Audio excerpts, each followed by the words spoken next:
You won't believe who's investigating corrupt cops in Toronto. A corrupt Toronto cop. By way of background, Project South was jointly announced in February by the Toronto Police Service and York Regional Police. The word shocking doesn't even begin to convey the significance of this scandal. As we discovered back in the wintertime, several police officers and civilian staffers, mostly employed by the Toronto Police Service, but also with Peel Regional Police, were put under investigation for, I'll take a deep breath here, guns and drug trafficking, bribery, breach of trust, and even conspiracy to commit murder. Let me reiterate here. These are police officers and civilian staffers of police forces facing numerous serious criminal charges. In other words, they're the good guys. Allegedly, Toronto Police Chief Myron Demkiw said at the time that corruption has no place in policing and that the force is committed to leaving no stone unturned, and assorted other pronouncements of Canada grade A bullshit. But in the aftermath of all this hot air, how exactly is this initiative tangibly being played out? You see, Chief Demkiw promised us a two-tier anti-corruption initiative. Project South is going to get to the bottom of this scandal. It's going to reestablish trust in policing.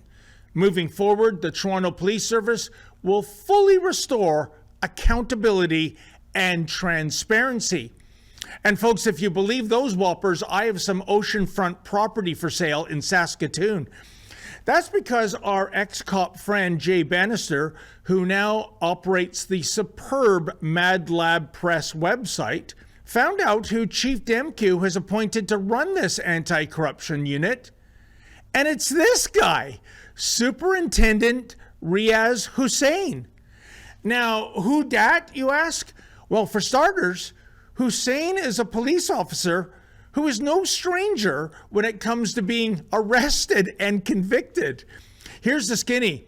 Hussain used to serve as a quasi-judge at the Toronto Police Tribunal, where he was in charge of judging bad cops and even handing down sentences to those cops who were found guilty. Now that's rich, because Hussain is far from squeaky clean himself. Back in 2022, according to Oshawa court staff, Hussain pleaded guilty to driving with a blood alcohol level over 0.08 in connection with a crash that occurred in Pickering, Ontario. Hussain, who was apparently as drunk as a skunk at the time of the accident, slammed his unmarked police cruiser into the back of a delivery truck on Highway 401. There was even an open bottle of liquor in his car, Appleton's rum to be precise. When Hussain was arrested by police at the scene of the accident, one officer remarked that he was so drunk that he could barely stand up. Ooh, what a role model. He was suspended with pay, and if you can imagine, was back on the job just a month later. He was later found guilty and sentenced to a 1-year driving prohibition and fined $1,560. Hussain was also demoted to inspector for a year, but get this, he would later get cranked up to superintendent yet again. Why? Nobody knows. And the irony could not be more perverse nor profound. The police officer in charge of Project South, the investigation into corruption, is corrupt himself, a lawbreaker investigating lawbreakers. What the hell is Chief Demkiw thinking? Why is a convicted drunk driver investigating corrupt cops? Hussain shouldn't even be working as a meter maid. And so much for accountability, so much for full disclosure. It's a joke, albeit one without a punchline. And in the final analysis, this latest sordid chapter in Toronto police history reminds me of one of my favorite Latin quotes. Quis custodiet ipsos custodies.